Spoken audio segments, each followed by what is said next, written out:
في الكتاب لتفسدن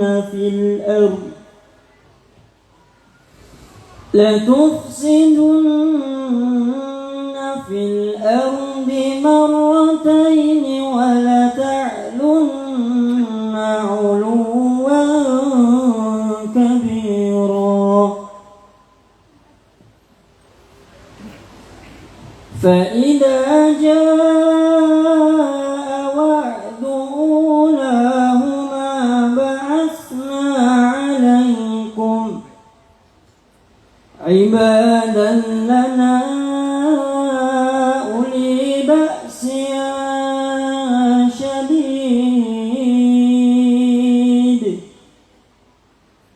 فجاسوا خلال الديار وكان وعدا مفعولا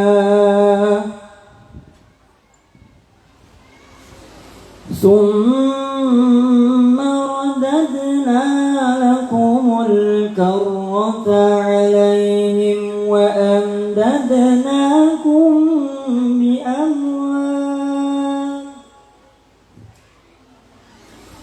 بأموال وبنين وجعلناكم أكثر نفيرا إن أحسنتم أحسنتم لأنفسكم وإن أسأتم فلها فإذا جاء وعد الآخرة ليسوءوا وجوهكم وليدخلوا المسجد كما دخلوه أول مرة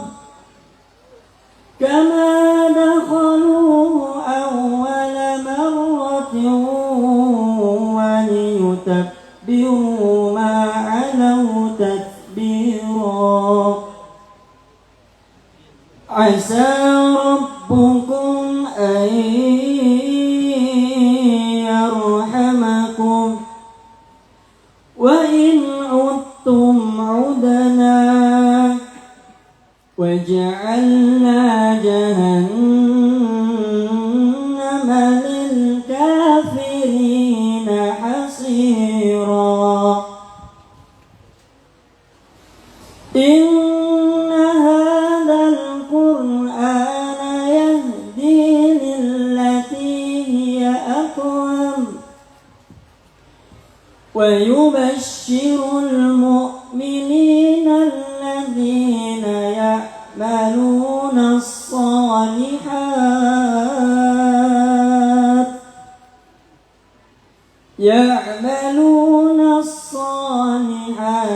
أن لهم أجرا كبيرا وأن الذين لا يؤمنون بالآخرة أعتدنا لهم عذابا أليما صدق الله العظيم. Wassalamualaikum warahmatullahi wabarakatuh.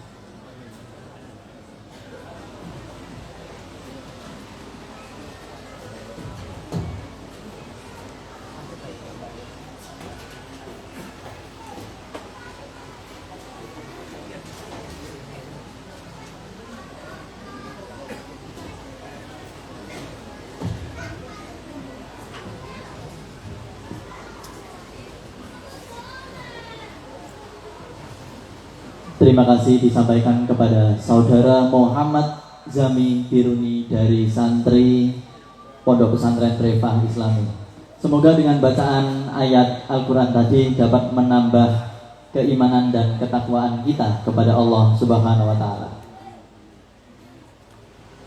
Selanjutnya acara yang kedua yakni penampilan kreasi santri dari Markas Tafid El Zahro. Kepada tim dipersilakan.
terima kasih disampaikan kepada para santri yang telah melakukan penampilan kreasi.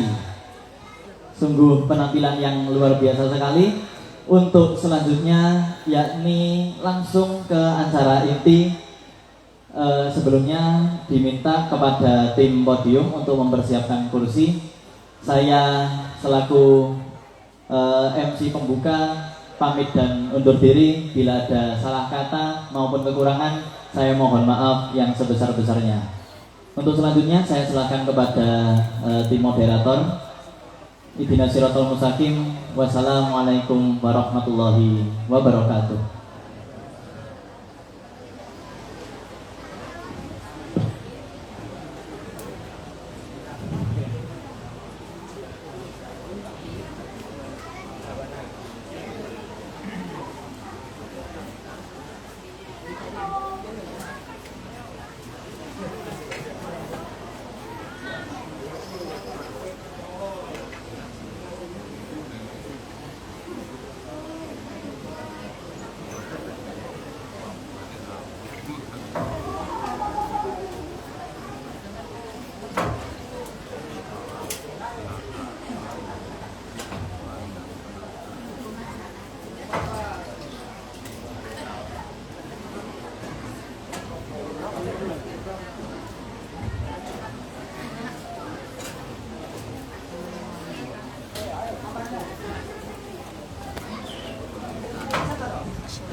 Bismillahirrahmanirrahim. Assalamualaikum warahmatullahi wabarakatuh. Alhamdulillah alladzi bi ni'matihi tatimmus shalihat. Asyhadu an la ilaha illallah wahdahu la syarika lah dzul jalali wal ikram. Wa asyhadu anna Muhammadan abduhu wa rasuluh an-nabiyul akram. Allahumma shalli wa sallim wa barik ala nabiyyina wa habibina sayyidina Muhammadin wa ala alihi wa ashabihi wa man tabi'ahum bi ihsan ila yaumiddin wa ba'd. Yang sama-sama kita hormati Ustaz Muhammad Husain Gaza LC bersama tim INH dari Jakarta. Alhamdulillah sudah hadir di tengah-tengah kita.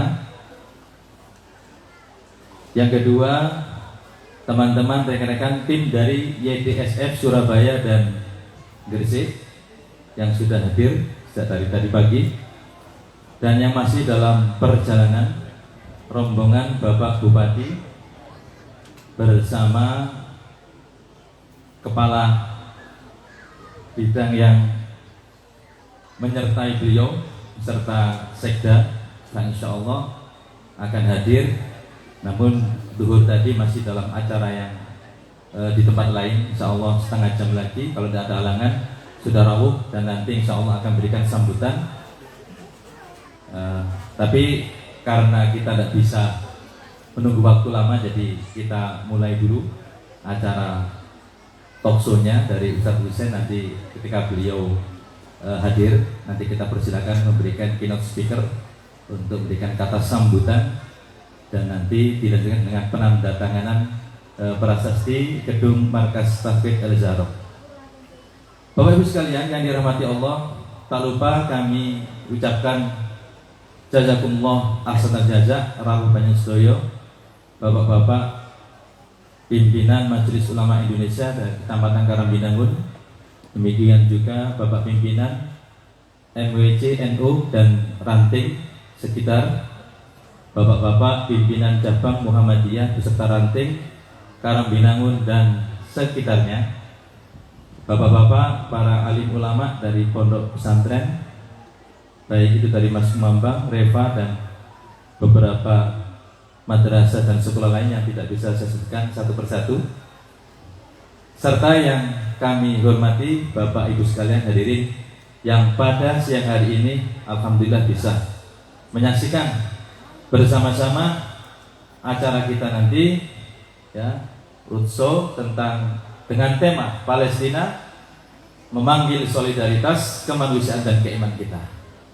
Bersama kita ada sosok pejuang sekaligus aktivis kemanusiaan yang 12 tahun beliau tinggal di Gaza, sampai studi, kemudian sampai punya keluarga dari Gaza, dan karena suatu kondisi yang beliau sudah tidak bisa melanjutkan perjuangan melalui media sosial, maka alhamdulillah beliau sejak 12 Oktober kalau tidak salah, mohon dikoreksi, 12 November, selama 35 hari beliau ikut menikmati rasanya dihujani bom siang dan malam oleh Zionis Israel.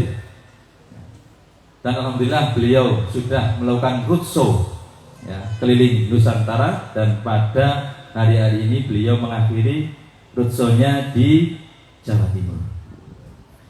Tentang beliau lebih lanjut nanti beliau sendiri akan menceritakan biodata maupun kisah-kisah beliau yang kita tunggu-tunggu. Oleh karena itu saya panggil beliau yang terhormat Ustadz Muhammad Husain Gaza LC untuk naik ke podium.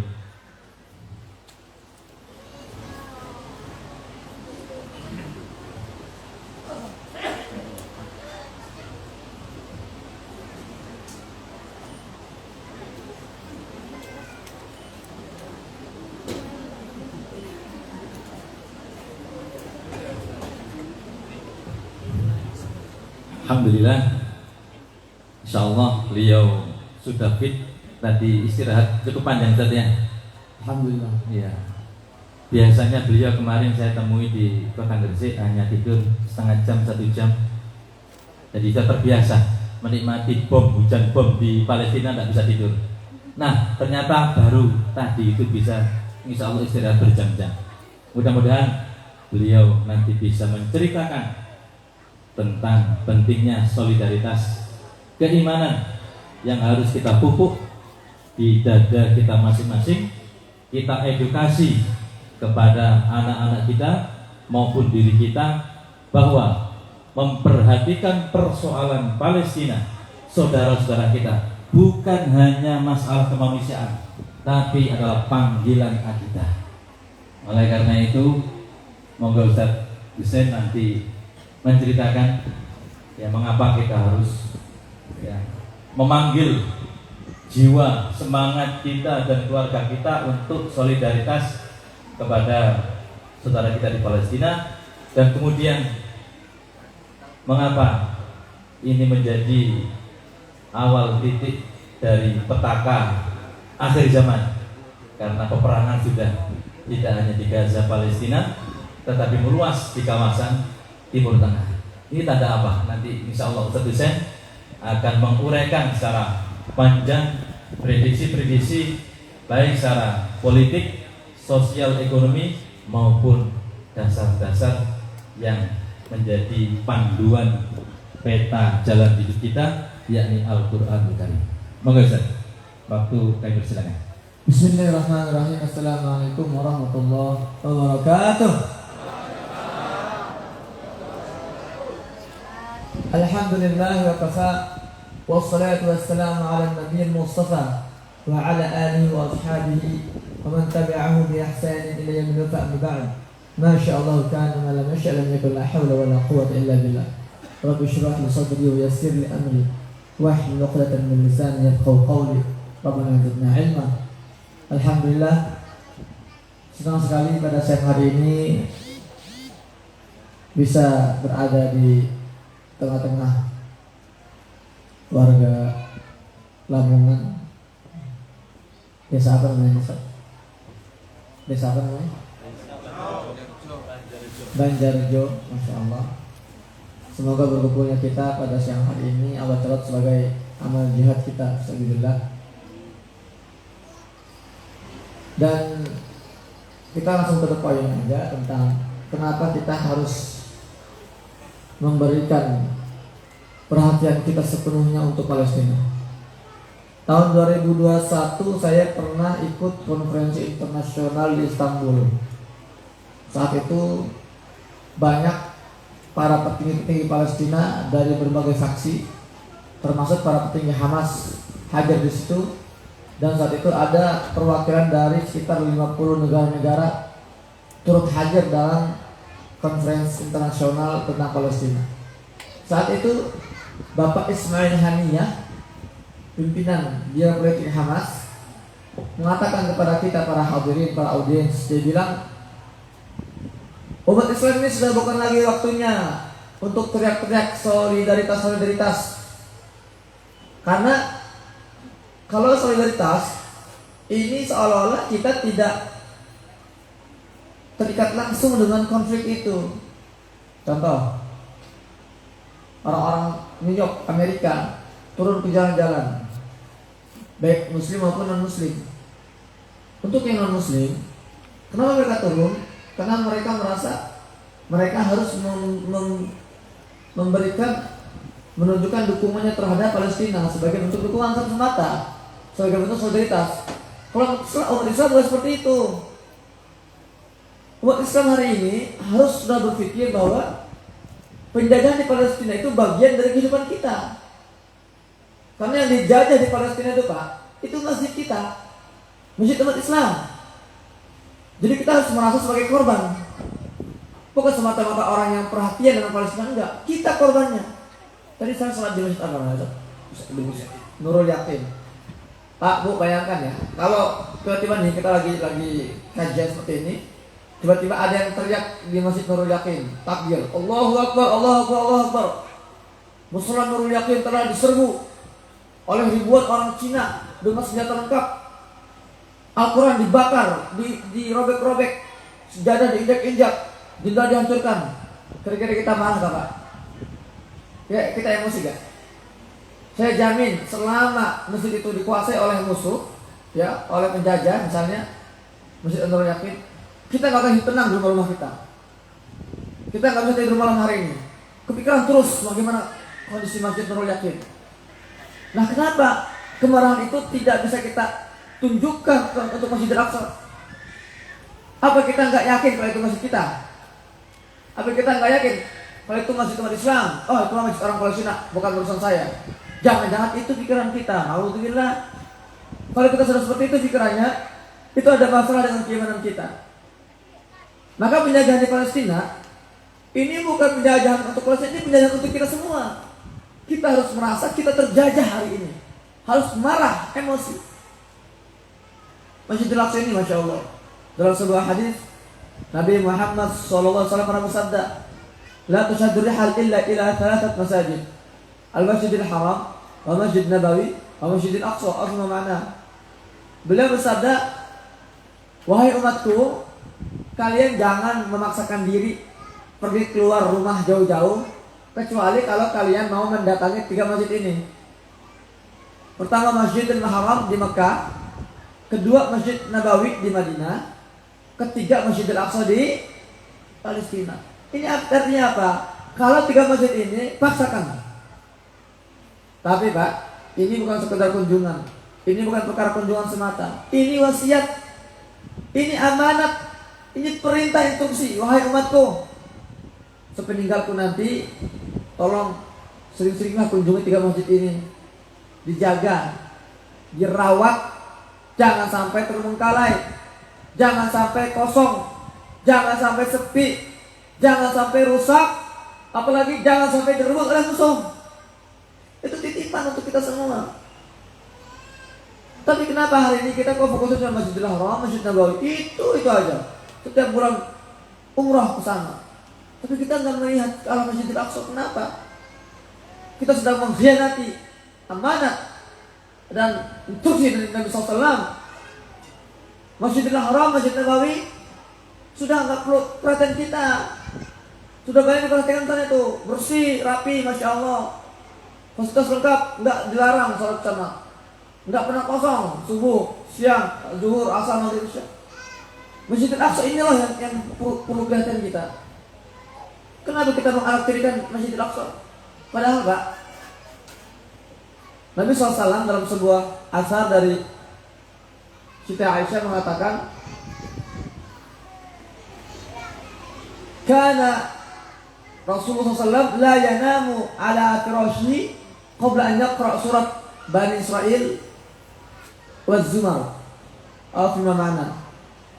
Kata Siti Aisyah, Ummul Mukminin berkata, Nabi Muhammad SAW itu sejak turunnya Al-Quran surat Al-Isra itu nggak pernah tidur di malam hari sebelum beliau membaca surat itu dan surat Az-Zumar, dua surat itu. Kenapa? Menurut sebagian ulama, beliau rindu ingin membebaskan Masjidil Aqsa saat itu. Ketika Nabi masih hidup, Masjidil Aqsa sedang dijaga oleh Romawi. Bahkan kawasan Masjidil Aqsa sedang dijadikan kandang kuda pasukan Romawi, sebagian sedang dijadikan tempat sampah. Beliau nggak pernah tidur sebelum membaca surat Al-Isra yang tadi dibacakan oleh qari kita di awal. Subhanalladzi asra bi 'abdihi laila minal masjidil harami ila al-masjidil aqsa alladzi barakna haulahu. Dalam surat Al-Isra itu ada penjelasan sejarah tentang Masjidil Aqsa. Kemudian bagaimana kondisi hari ini dan bagaimana umat Islam akan merebut kembali. Dan Nabi SAW di berbagai forum, di banyak kesempatan selalu memanasi para sahabat, selalu membakar semangat para sahabat untuk perhatian terhadap Masjidil Aqsa. Karena beliau memahami Masjidil Aqsa ini masjid yang tidak boleh dipisahkan dari keimanan kita. Ketika peristiwa Isra Mi'raj, itu kan perjalanan dari Masjidil Haram di Mekah ke Masjidil Aqsa di Palestina, terus ke langit itu kan Pak ya, untuk mendapatkan perintah sholat lima waktu. Saya mau nanya Pak, kira-kira Allah SWT bisa gak, mampu tidak menerbangkan Nabi SAW dari Masjidil Haram langsung ke langit malam hari itu? Saged boten? Saged.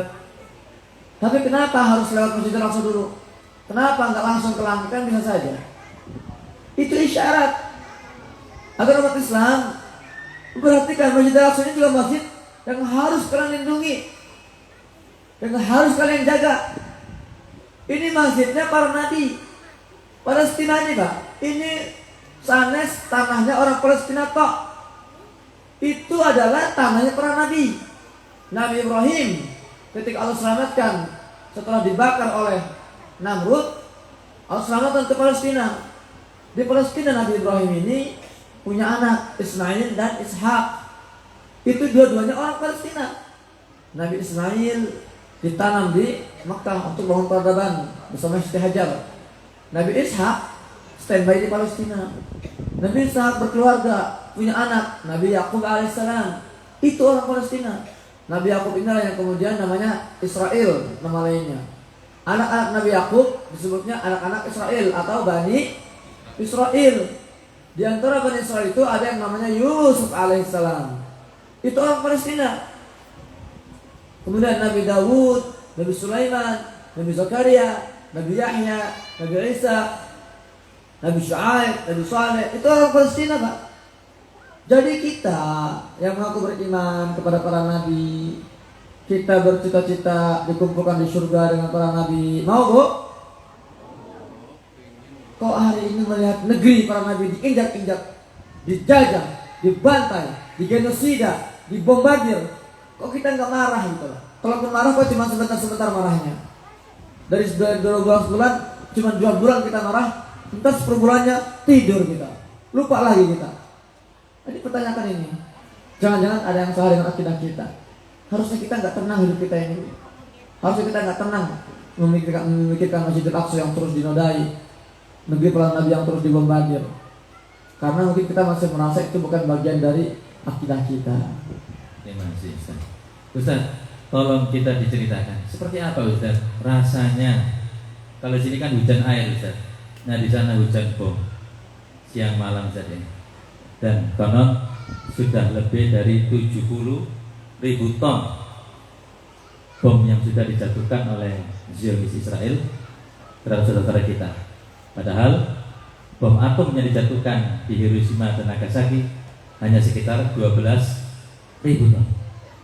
Terbuat dari apa nih Ustaz? Manusia-manusia Gaza. Apa rahasianya? Dan rasanya antum di sana 35 hari seperti apa Ustaz? Tolong diceritakan kepada kami. Iya. Jadi memang tahun ini saja saya 35 hari merasakannya. Tapi kalau dihitung dari awal sudah berhari-hari saya. Saya tiba tanggal 5 Januari 2011 tiba di Gaza, Palestina. 2012 itu pengalaman pertama saya hidup di bawah bombardir. Kalau saya bilang bombardir tuh Pak, itu per hari itu bisa mencapai 1000 bom yang dijatuhkan ke Gaza itu. Baik itu darat, laut maupun udara. Jadi kalau misalnya saya dikatakan saksi mata di jalur Gaza, kulo boten saksi mata, kulo sanes saksi mata. Saya bukan saksi mata saya, tapi saya lebih ke korban selamat. Korban selamat. Karena 2012 saya merasakan langsung bagaimana kami dihujani bom selama 8 hari. Dalam pertempuran namanya pertempuran Hijratus Sijil. Saat itu misi Israel adalah menaklukkan Gaza, menguasai Gaza dan menghabisi Hamas dan para pejuang-pejuang Hamas. Gagal mereka. 8 hari dibombardir, para pejuang juga melakukan serangan-serangan balasan. Pertempuran berakhir dengan kemenangan para pejuang Gaza dan kegagalan Zionis Israel. Meskipun korban jiwa lebih banyak di Gaza, tapi menang kalah sebuah pertempuran tidak ditentukan oleh korban jiwa, betul Pak ya? Kemudian 2012 ini pertempuran 2012 berakhir dengan kesepakatan gencatan senjata. Sampai tahun 2014 Israel kembali membombardir kami. Kali ini lebih masif dan lebih lama, lebih brutal. Selama 51 hari kami dibombardir. Lagi-lagi misi Israel sama, yaitu menguasai dan menaklukkan Gaza. Lagi-lagi para pejuang Gaza berhasil menghalau dan keluar sebagai pemenang. Selama 51 hari Gaza menolak untuk dibunuh, menolak untuk ditaklukkan. Alhamdulillah. Itu pengalaman kedua saya. Kemudian sempat ada gencatan senjata sampai lumayan lama. 2021 Gaza kembali dibombardir dalam pertempuran namanya Saiful Quds. Kali ini cuma 14 hari, tapi brutalnya lebih parah dari perang-perang sebelumnya. Serangan-serangannya lebih masif. Selama 14 hari, lagi-lagi para pejuang Gaza berhasil menghalau serangan-serangan Zionis dan Zionis gagal menguasai Gaza.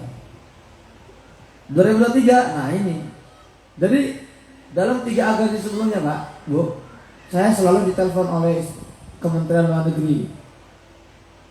Maksud saya, ini kami memantau dari Indonesia. Gaza kembali memanas. Panjenengan mau dievakuasi mboten? Saya bilang, oh, enggak usah Pak, enggak usah Pak. Saya nggak mau evakuasi, saya mau stay di Gaza. 3 pertempuran itu saya nggak pernah menerima tawaran evakuasi. Karena saat itu meskipun listrik terbatas hanya beberapa jam per hari, tapi paling tidak saya masih bisa memanfaatkan internet yang masih tersedia. Kalau tahun 2023 ini memang sudah bukan perang lagi ini. Memang Israel dia mendeklarasikan atau memproklamirkan perang, tapi ini bukan perang, pada hakikatnya ini adalah genosida, pembantaian. Karena yang dibantai itu anak-anak warga sipil, anak-anak kecil, wanita. Sejauh ini sudah 24.000 korban jiwa di Gaza. 10.000 lebih itu anak-anak, Pak.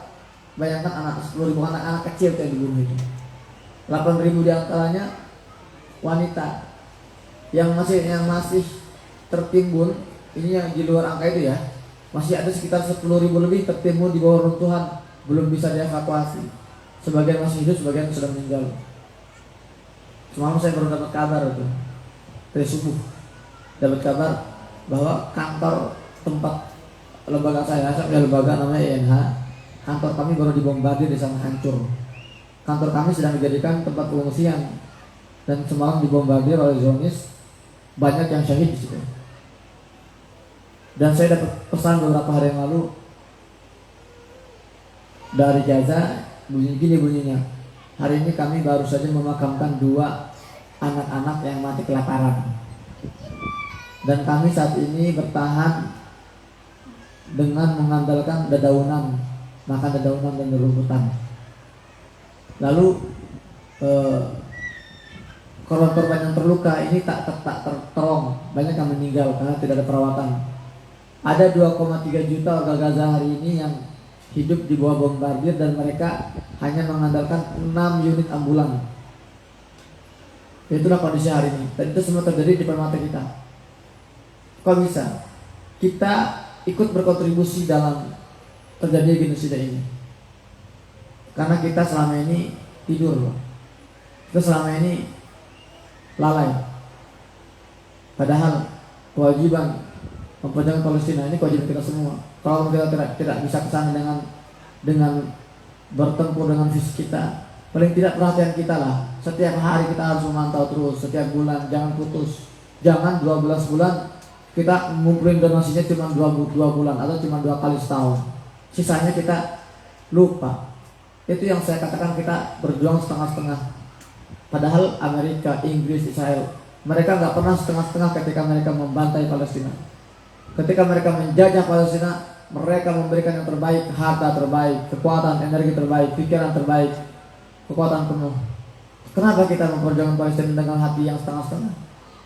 Kita zalim selama ini terhadap warga Palestina. Dan ketika saya di Gaza,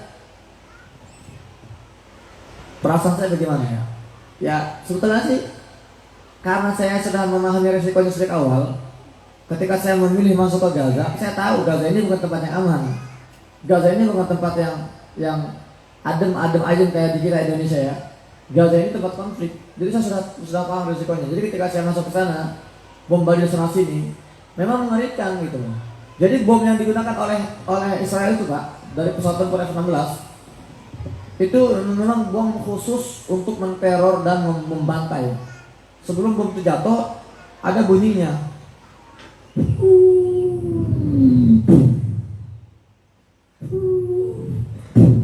Jadi bunyi itu memang sengaja untuk menteror. Jadi kita ketika di Gaza ini semalaman itu kita was-was, ini jatuh kemana nih ya? Itu bisa jatuh ke kita kapan aja gitu. Ketika saya melihat berita, wah ini tetangga kita nih habis 50 orang syahid di dalamnya, ada 40 orang. Ketika saya di Gaza, itu ketika sampai pada titik, pada tahapan di mana ketika saya baca 10 orang meninggal dalam serangan udara, alhamdulillah cuma 10. Karena sekali mati, boom, 7 orang, 70 yang meninggal, 60, sampai ada ratusan, 500. Itu pembantaian itu. Dan kita nggak bisa tidur karena setiap kali kita mendengar suara itu bisa jatuh ke kita gitu kan. Goncangannya pun Mbak, bom yang digunakan Israel itu tidak hanya memiliki daya ledak yang sangat besar, tapi dia juga menghasilkan gempa tektonik sebesar 3,6 skala Richter. Dan di malam hari itu nggak berhenti tuh intensitasnya.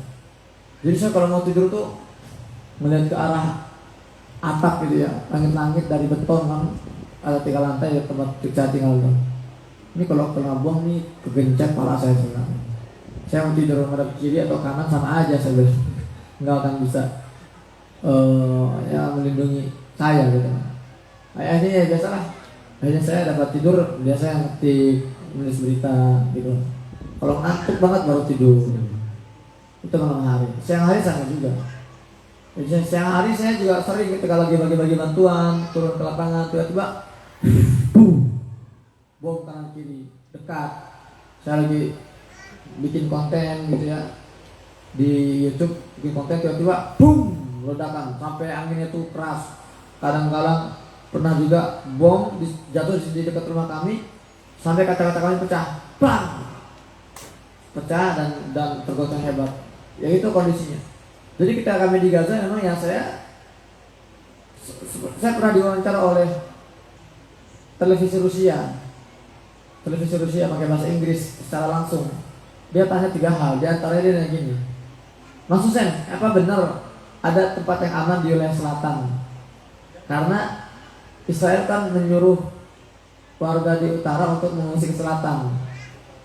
Apakah ada tempat aman di selatan? Saya bilang, boten enten. Orang-orang dari utara yang gerak ke selatan itu dibunuh juga di selatan. Bahkan saya bilang ketika ini kita lagi wawancara, ini bombardir kanan kiri nih, nggak berhenti bombardir. Saya ngomong sedangkan Anda saat ini, saya bilang itu saya sedang menunggu giliran saya kena bom. Itu kondisi di sana itu. Apakah saya takut? Takut wajar. Tapi kan sebagai seorang muslim, kita punya akidah. Kita tidak boleh mengikat kematian dengan tempat atau situasi tertentu. Betul Pak ya? Kita mau tinggal di medan perang puluhan tahun, kalau belum Allah takdirkan ajal kita nggak akan meninggal. Sebaliknya kita tinggal di luar Gaza, ya ribuan kilometer jauh, tempatnya aman, nyaman, tentram. Berapa banyak dari kita yang meninggal di atas kasur? Banyak. Itulah ajal kematian. Ya. Bagi Allah, kalau Allah mau kita mati ya kita mati di kapanpun waktunya, di mana pun kita berada. Jadi itu tak akhirnya kali ini saya di calling lagi 2023 ini saya ditelepon oleh Kemenlu, apakah mau evakuasi? Saya bilang oke. Kali ini saya evakuasi. Karena saya melihat anak-anak saya, 2 anak saya, yang satu 8 tahun, satu lagi 3 tahun. Itu anak saya benar-benar mentalnya terganggu, traumanya besar karena setiap malam mendengar dentuman bom. Dan semua keluarga istri saya itu, istri saya orang Gaza. Jadi keluarga besan saya itu semua sepakat, udah kamu keluar dulu dari Gaza.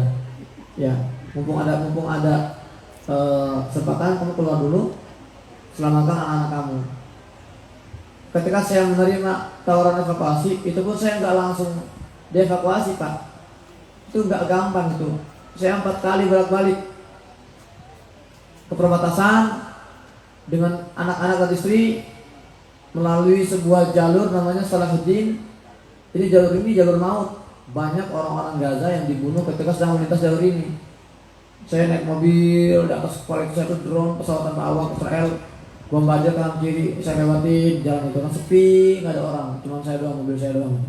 Kok mobil saya doang? Kemana mobil yang lain? Sudah tidak ada bahan bakar, sudah habis bahan bakar. Loh kok sampean bisa bergerak mobilnya? Itu mobil tetangga saya, dia mengganti bahan bakar dengan minyak goreng. Jadi memang itu akan merusak mesin, tapi ya paling nggak itu bisa membawa saya sampai ke perbatasan. Nah, sampai perbatasan nunggu berjam-jam ternyata gagal, nggak boleh keluar, ditolak saya. Balik lagi lewat jalur yang sama itu dengan resiko kematian yang sama.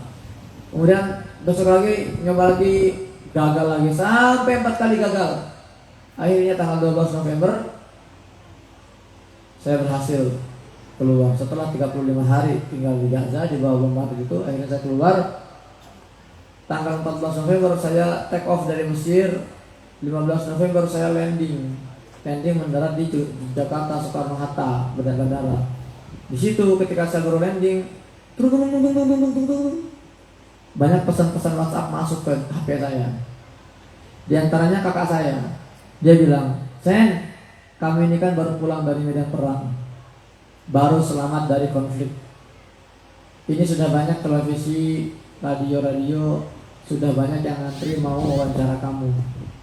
sudah banyak podcast masjid yang minta kamu hadir berbicara di sana. Tapi kami sekeluarga sudah sepakat ingin memberikan kamu waktu 3 hari untuk istirahat.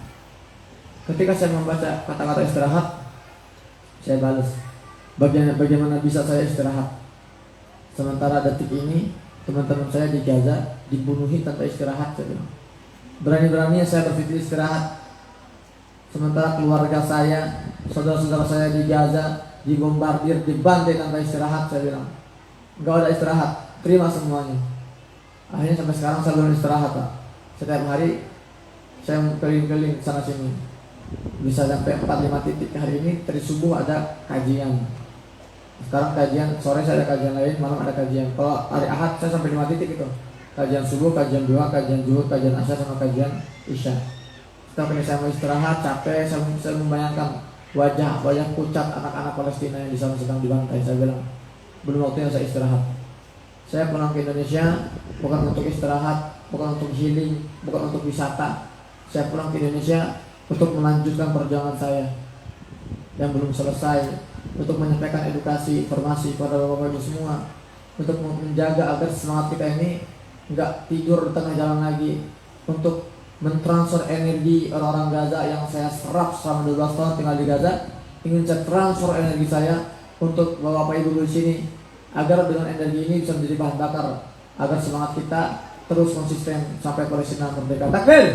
Allahu Akbar. Masya Allah, subhanallah. Luar biasa yang diceritakan sekelumit dari kisah beliau selama tinggal di Gaza. Namun Ustaz, begitu mengerikan genosida yang terjadi saudara-saudara kita atas Zionis Israel yang dilakukan di Israel sama sekutunya Amerika, Inggris, dan sekarang ini Jerman. Ustaz, ini tolong diklarifikasi Ustaz. Apakah Hamas ini tidak memprediksi Ustaz kekejaman yang akan diterima sehingga berani-beraninya Ustaz melakukan serangan Tufanul Aqsa?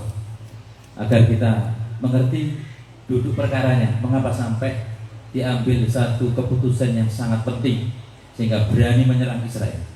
Monggo Ustaz. Baik. Ada sebagian orang-orang Indonesia yang sok taunya kebelinger. Katanya mengatakan memang serangan Hamas ini disengaja oleh Israel. Ketika mereka sengaja melemahkan pertahanannya agar Hamas ini menyerang, lalu ntar Israel punya pembenaran, gitu Pak ya. Israel punya alasan untuk menyerang Gaza. Israel ini Pak, ini menyerang Gaza bukan sekali itu doang. Ini bukan pertama kali. 2008 mereka menyerang Gaza selama 22 hari. Siapa yang mulai? Israel yang mulai. Gak perlu pembenaran. 2012 mereka menyerang Gaza 8 hari. Perlu pembenaran? Gak perlu pembenaran. Serang-serang aja. 2014 sama juga. 2021 sama juga. Jadi Israel ini gak perlu alasan untuk menyerang Gaza. Mereka bisa menyerang Gaza kapanpun. Tapi kok kenapa kali ini para pejuang Gaza yang memulai? Banyak faktor. Ada faktor internal, ada faktor eksternal. Faktor eksternalnya adalah kebiadaban Israel yang semakin menjadi-jadi, kekurangan ajaran mereka. Setiap hari itu ada yang dibunuh baik di Gaza maupun di tepi barat. Padahal Israel dengan para pejuang Gaza ini punya kesepakatan gencatan senjata yang dicapai tahun 2021. Nggak boleh saling menyerang, nggak boleh saling bunuh, nggak boleh saling ofensif. Tapi Israel ini kan memang gitu sikapnya mereka, semuanya melanggar. Kemudian terhadap Masjidil Aqsa, ini Masjidil Aqsa ini sudah parah banget Pak, sudah dipisah, dibagi-bagi areanya, satu area untuk Yahudi, satu area untuk Muslim. Yang dibagi itu ya Israel itu, bukan cuma area, waktunya pun sudah dibagi oleh mereka, dibagi lagi. Yahudi dapat boleh ibadah di Al-Aqsa dari pagi sampai siang, siangnya ke malam tuh umat Islam. Lah, enak banget. Itu masjid-masjid umat Islam loh. Dan ada undang-undang internasional di situ berlaku. Nggak boleh itu. Semena-mena itu Yahudi itu. Tapi kan dunia itu diam, nggak bergerak. Kita umat Islam nggak bergerak, tidur kita. Masjid Al-Aqsa diinjak-injak tidur. Orang Gaza nggak bisa diam, mereka bergejolak ini hatinya. Dan sebelum mereka menyerang, mereka Abu Ubaidah ini nggak hanya muncul saat ini saja. Abu Ubaidah itu muncul sejak lama, berkali-kali dia muncul mengingatkan umat Islam, wahai umat Islam, bangun dong.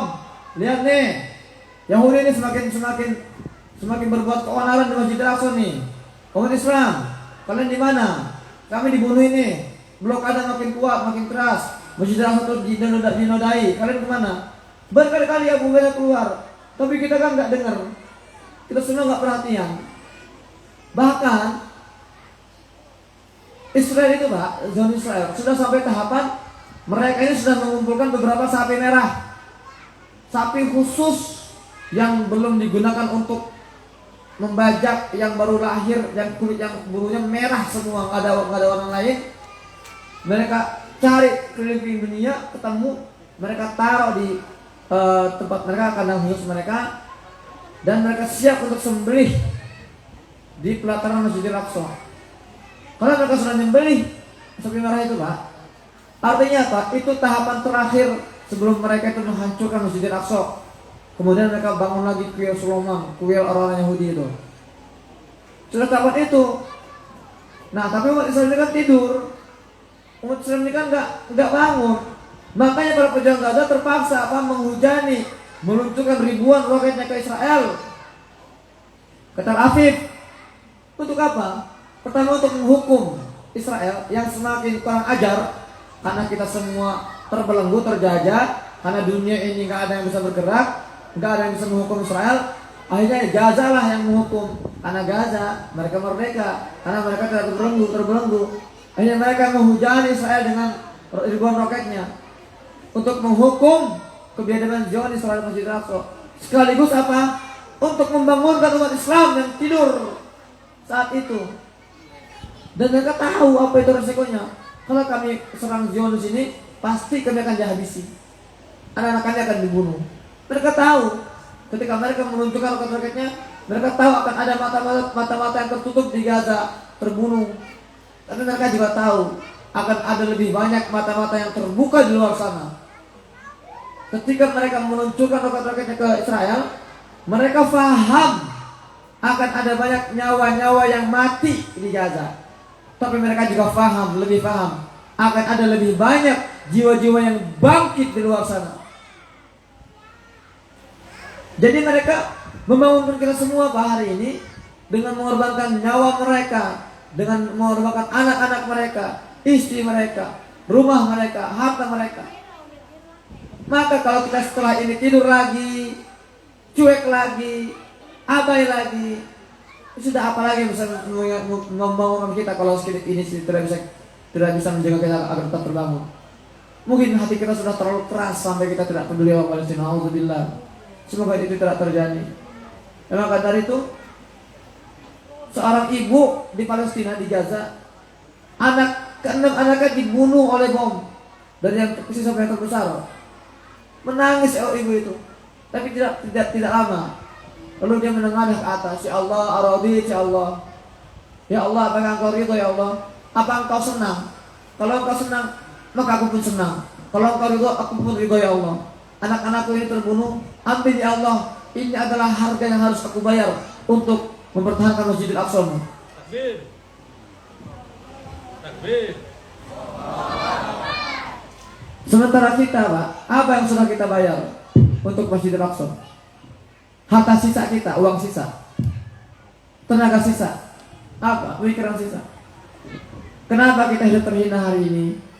Karena Allah Ta'ala sudah menetapkan bahwa Palestina adalah tanah yang diberkahi. Dalam surat Al-Anbiya Allah berfirman, "Wa najainahu wa Lutan ilal ardi allati barakna fiha lil alamin."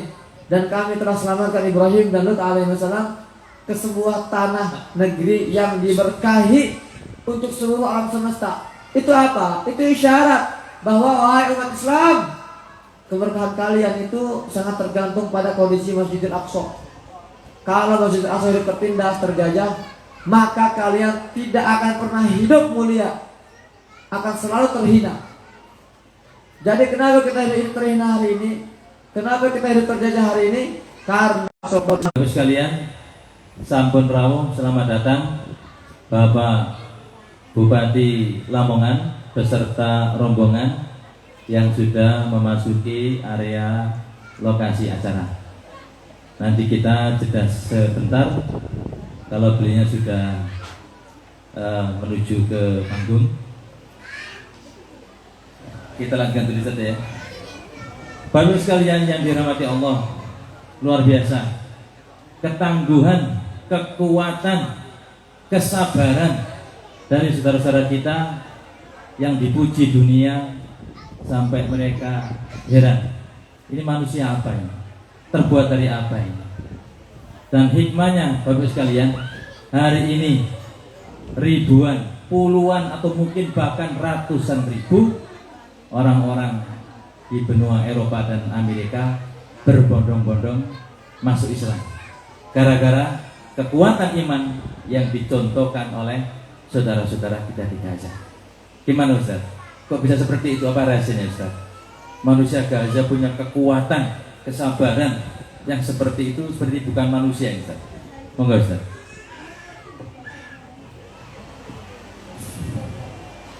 Abdullah Mansur, seorang pimpinan komunitas Muslim Eropa. Jadi ada ikatan komunitas Muslim Eropa itu memaparkan satu fakta itu. Dia bilang di Eropa ini tren masuk Islam itu lagi besar sekali. Contoh di Perancis. Perancis itu negara yang selama ini kita kenal memusuhi Islam. Tapi di Perancis itu Pak, yang biasanya yang masuk Islam cuma 40 orang, 50 orang, semenjak tragedi 7 Oktober itu meningkat drastis menjadi 400 per hari sampai 800 orang per hari itu. Itu yang masuk Islam banyak per hari. Oke, kita ambil tengah-tengah ya, kita anggap misalnya 500 orang per hari gitu. Kali 2 bulan berapa tuh? Kali 60 hari itu sudah 30.000 tuh. Ya 30.000 selama 2 bulan. Itu cuma di Perancis. Gimana dengan di Italia, di Denmark, misalnya di Spanyol, itu banyak. Dan mayoritas mereka yang masuk Islam itu Pak, itu adalah anak-anak muda, pemuda dan pemudi, mayoritas itu. Selamat datang kami sampaikan kepada Bapak Bupati Dr. Nur Effendi MBA beserta rombongan dari pemerintahan Kabupaten Lamongan. Alhamdulillah beliau dan rombongan berkenan hadir di tengah-tengah kita. Jazakumullah ahsanal jaza Bapak Bupati dan rombongan.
Iya. Masya Allah, ahlan wa sahlan. Kita ucapkan selamat datang kepada Bapak Bupati kita tercinta. Semoga Allah SWT senantiasa memberkahi hidup beliau, menjaga, melindungi beliau dari segala keburukan, dan semoga menjadi salah satu pejuang yang akan membebaskan Palestina insya Allah.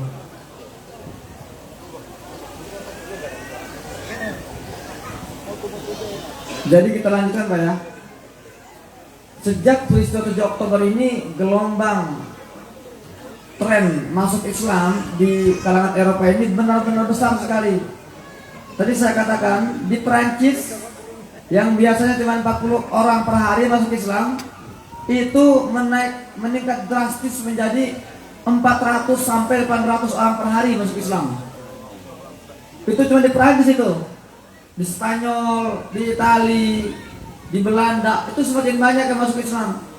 Dan mayoritas mereka yang masuk Islam itu adalah anak-anak muda, pemuda dan pemudi. Ketika ditanya oleh pihak masjid, kalian kenapa memilih Islam? Kenapa kalian memeluk agama Islam? Apa jawaban mereka? Kami ini melihat orang-orang Gaza ini nggak normal. Orang-orang Gaza ini dengan bombardir, dengan serangan-serangan, pembunuhan, kok bisa mereka itu tersenyum gitu loh? Kok bisa mereka itu bertahan? Atau persegi dijatuhi bom 12.000 ton oleh Amerika dan sekutu-kutunya, langsung nyerah satu hari itu. Gaza yang luasnya sepertiga Hiroshima, cuma 360 km persegi, itu dikeroyok oleh Israel, Amerika, Inggris, dan dijatuhi bom sebesar 70.000 ton, tidak juga nyerah, tidak juga tunduk. Itu yang membuat heran anak-anak muda di Eropa itu. Kok bisa orang-orang Gaza itu kok setegar itu, sabar itu? Kami penasaran, kami pelajari apa penyebabnya. Ternyata mereka menyembah Tuhan bernama Allah. Kalau gitu kami juga mau punya kesabaran seperti mereka. Makanya kami juga ingin menyembah Allah mereka. Ternyata agama mereka Islam. Kami pengen, kami iri, kami ini hidup di Eropa ini dengan semua harta bergelimpangan. Kami nggak tenang hidup kita. Kami punya senantiasa ada masalah, problem. Ternyata kami salah pilih agama, kata mereka. Akhirnya mereka berbondong-bondong memeluk agama Islam karena melihat ketegaran orang-orang Gaza. Masya Allah. Kok bisa Gaza sekuat itu? Apa rahasianya? Ini yang akan kita ceritakan. Makanya Ustaz, saya jeda dulu. Ya, ini sambil menunggu Bapak Bupati yang baru sampai biar istirahat. Monggo undiane Pak Bupati.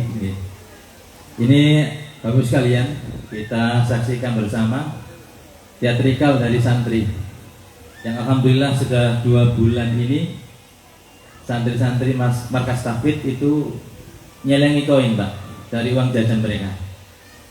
Celengan koin, uang jajan mereka disisakan. Alhamdulillah dihitung tadi pagi kemarin sudah terkumpul 2,5 juta yang insya Allah nanti akan dikirimkan ke Mas Husein.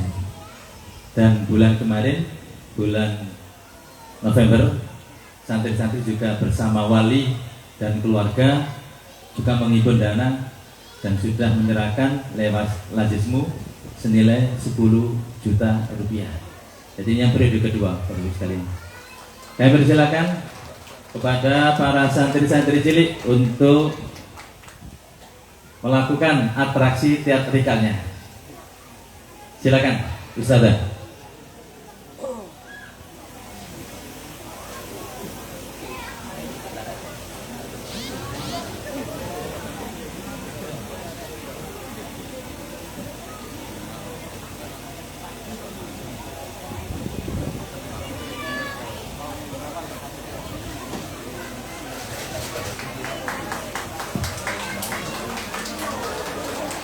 Inilah santri markas Tafid Al-Zahra yang akan menyerahkan celengan koin jajan mereka untuk diserahkan kepada Ustadz Husein Gaza yang akan dikirimkan kepada saudara-saudara mereka yang ada di Gaza, Palestina. Monggo Ustadz, diterima Ustadz. Ya, diterima Ustadz. Ya, salaman sama Pak Bupati. Salaman dulu Mas Husein. Salaman dulu ya sama Pak Bupati. Salaman dulu sayang ya. Ini diserahkan ini. Iya. Diserahkan celengannya. Mas ulang lagi. Ya. Iya. Salaman dulu baris itu baris. Oke. Ya, alhamdulillah mereka punya sejarah dalam hidupnya bisa berjabat tangan dengan Bapak Bupati dan juga Mas Husein Gaza. Silakan.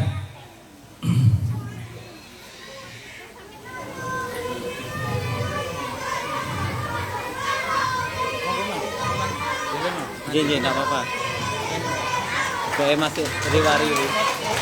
Ya, inilah penampilan. Iya.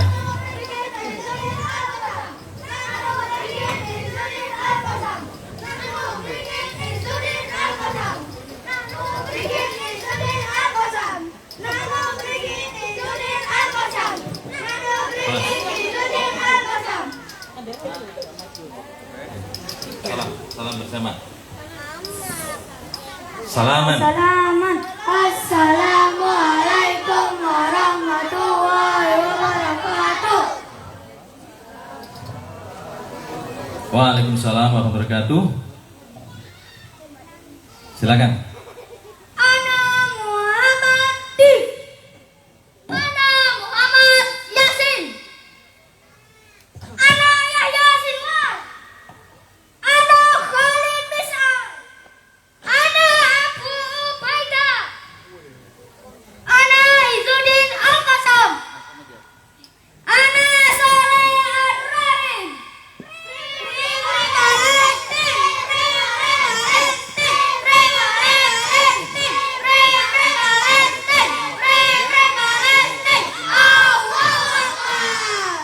Silakan bersalaman dulu sama Bapak Bupati dan Ustadz Husein Gajah.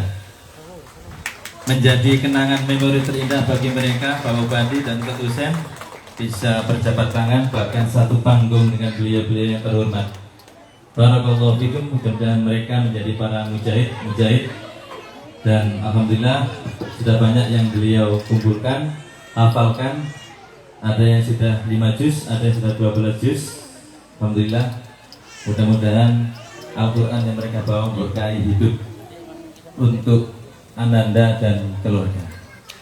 Bapak Ibu sekalian yang dirahmati Allah, seperti tadi yang kita sepakati bahwa di tengah-tengah acara nanti kita jeda untuk mendengarkan sambutan beliau, keynote speaker tentang tema kita kali ini, Palestina memanggil, solidaritas kemanusiaan dan keimanan. Beliau yang sudah hadir di tengah-tengah kita, Bapak Bupati Lamongan, Dr. Yurnur Effendi MBA. Monggo Ustadz Bapak Bupati untuk memberikan kata sambutan dan nanti akan dilanjutkan dengan penantangan prasasti Markas Tahfidz El Zahra. Beliau bersama Ustadz Husein Gajah. Monggo Pak. Bismillahirrahmanirrahim. Assalamualaikum warahmatullahi wabarakatuh. Alhamdulillah, alhamdulillahirabbil alamin. Wassalatu wassalamu ala asrofil anbiya wal mursalin wa ala alihi wa sahbihi ajmain. Amma ba'du. Ingkang kula mulyakaken, saya hormati pimpinan Markas Hafidpreneur El Zahra, Pak Fuad Hambali MPDI, Ustadz Husein Gajah LC yang tadi sudah memberikan tausiahnya kepada kita semua, Pak Sekda dan seluruh OPD tadi yang membersamakan saya. Banyak sekali tadi yang datang bersama saya, ada Pak Asisten, ada Pak Kepala Dinas BMD, Pak Sogiki, Kepala Dinas BKP SDM, sekaligus beliau pimpinan daerah Muhammadiyah, dan juga Pak Joko, Kepala BNPB, dan siapa lagi tadi, Pak Munif, Kepala Dinas Pendidikan,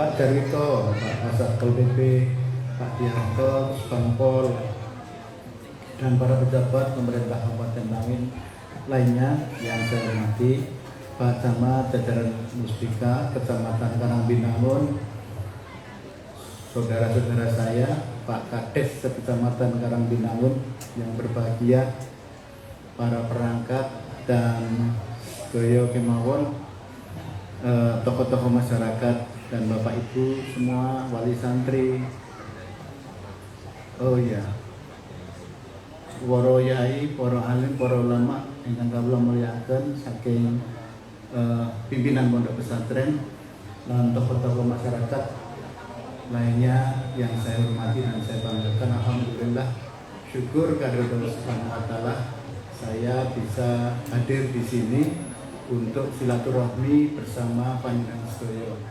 Tentu dalam rangka untuk saya bisa hadir melihat ya,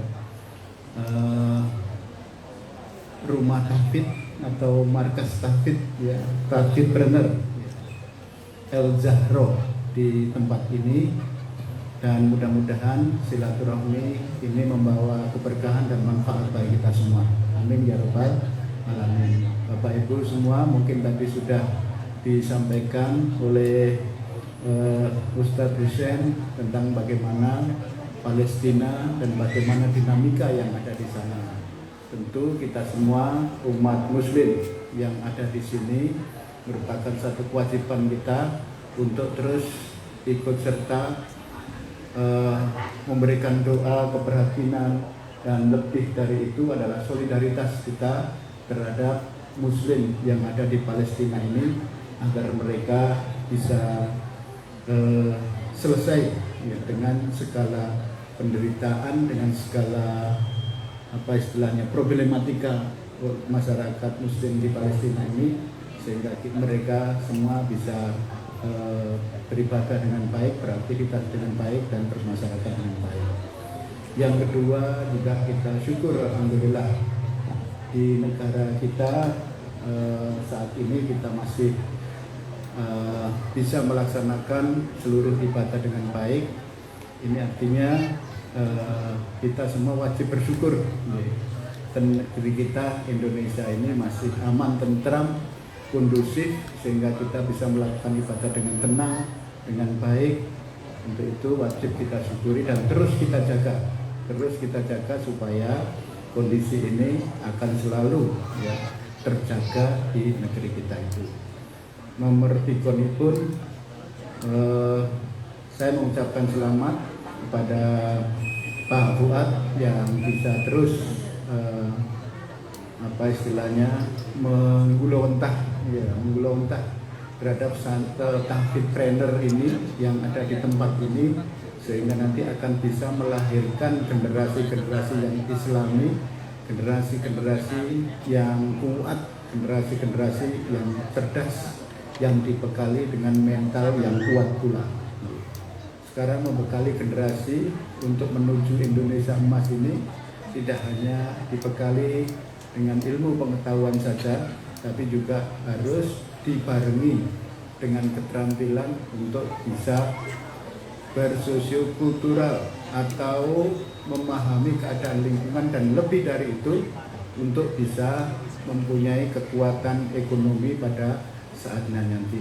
Karena ketika Indonesia Emas 2045 nanti, tentu negara kita ketika 100 tahun kemerdekaan ini diperlukan generasi-generasi yang kuat, yang baik dari sisi mentalnya, dari sisi akhlaknya, dari sisi kesehatannya, dan juga lebih penting itu punya kekuatan ekonomi. Itu tepat sekali ketika di sini disebut sebagai rumah atau markas tahfidzpreneur yang tidak hanya diajari tentang Al-Quran, tapi lebih dari itu yang lebih luas lagi implementasi Al-Quran, khususnya di dalam berusaha bertebaran di muka bumi, sehingga generasi-generasi nantinya menjadi generasi yang kuat, sehat, cerdas, baik kuat secara mental, secara fisik maupun secara ekonomi.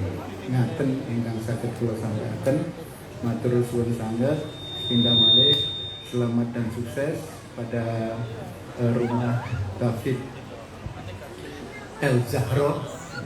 Mudah-mudahan ini terus bisa membawa kemanfaatan dan menjadi lembaga yang lebih besar lagi, dan sehingga dapat memberikan kemanfaatan dan kebarokan bagi kita semua. Demikian, kurang lebihnya mohon maaf. Saya kira assalamualaikum warahmatullahi wabarakatuh. Waalaikumsalam warahmatullahi wabarakatuh. Syukron kami sampaikan kepada yang terhormat Bapak Bupati Lamongan. Dan sesi selanjutnya Bapak sekalian akan diadakan penanda tanganan prasasti peresmian untuk Rumah Tahfidz Trainer El Zahra. Diangkat ya. Dipegang Pak.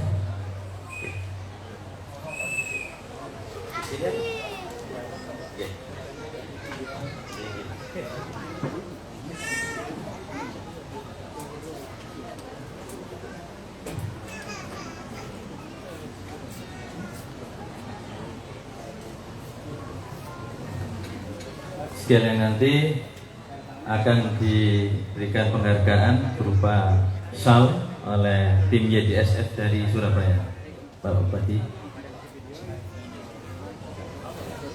Monggo Mas Hussein.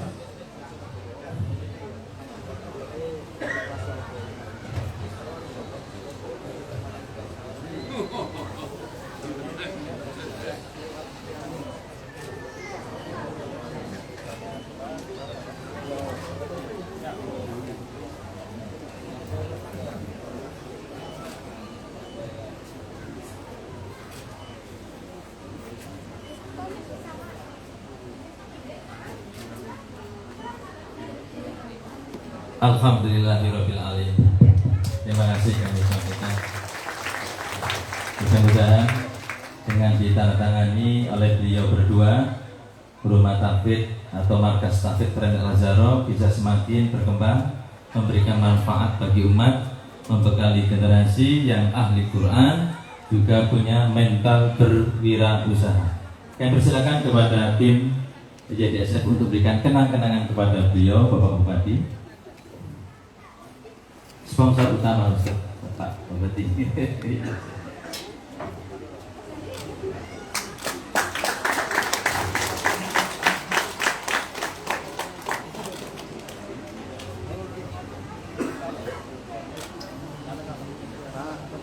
Ya, kita tutup bersama.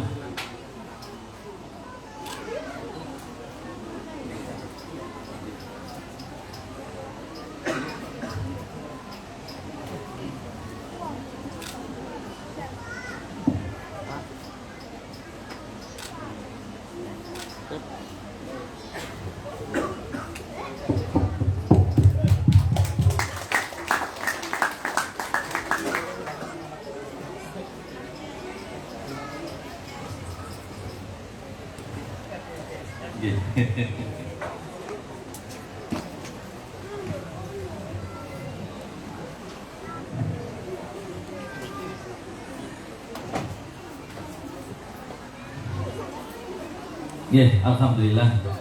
Rangkaian acara mulai dari sambutan beliau Bapak Bupati sekaligus penandatanganan prasasti dan juga kenang-kenangan hadiah dari teman-teman YDSF kepada beliau Pak Bupati yang berkenan hadir pada acara pagi atau siang hari ini. Bagus sekali ya. Kita lanjutkan. Mas Hussein masih ada waktu Mas. Pak Bupati masih longgar Pak waktunya nggih. Ya.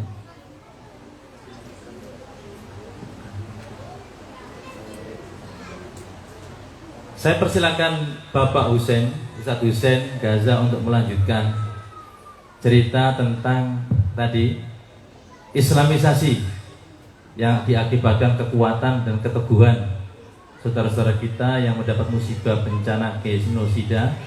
Sekalian juga nanti tolong diceritakan ini mengarah ke tanda-tanda petaka dunia akhir zaman itu gimana Ustaz? Perangnya kok semakin meluas ini. Jangan-jangan nanti Indonesia juga terseret ini. Tapi tidak Bapak Bupati ini. Kira-kira Indonesia terseret tidak Pak Bupati? Oh enggak gitu. Aman kata Pak Bupati.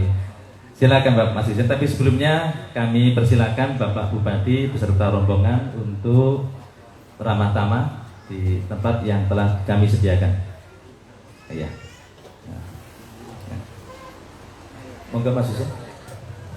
Ya, jadi saya mungkin hanya bisa another 5 minutes. 5 menit lagi karena saya harus gerak ke titik selanjutnya.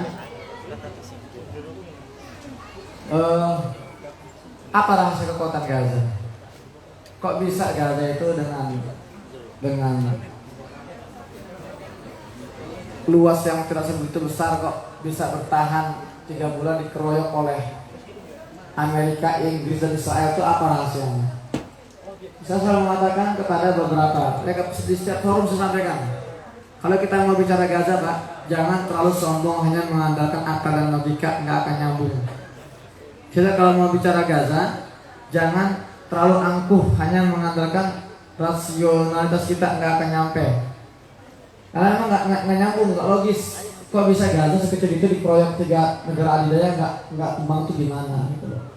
Tapi ternyata saya langsung pernah wawancara salah seorang pimpinan pejuang di sana terkait apa rasa kekuatan kalian. Dengan enteng dia mengatakan kami hanya mengamalkan Al-Quran surat Al-Anfal ayat 60. Ayat 60 dan itu panjang kalau saya sampaikan di sini. Ya itu tadabbur tafsirnya itu cukup panjang, paling tidak perlu setengah jam saya sampaikan. Tapi intinya Al-Quran adalah sumber kekuatan mereka. Kalau kita melihat Gaza dari kacamata logika nggak akan nyambung. Tapi kalau kita mau melihat Gaza, landasan perjuangan mereka, landasan strategi mereka, maka Allah jaga sampai hari ini. Allah jaga sampai detik ini. Dalam sebuah hadis bersabda Rasulullah SAW, "Yarfa'ullahu bihadzal kitabi aqwaman wa yadh'u bi akharin." Allah Subhanahu wa taala berjanji akan mengangkat derajat kaum-kaum yang memuliakan Al-Quran. Sebaiknya Allah Subhanahu wa taala akan merendahkan kaum-kaum yang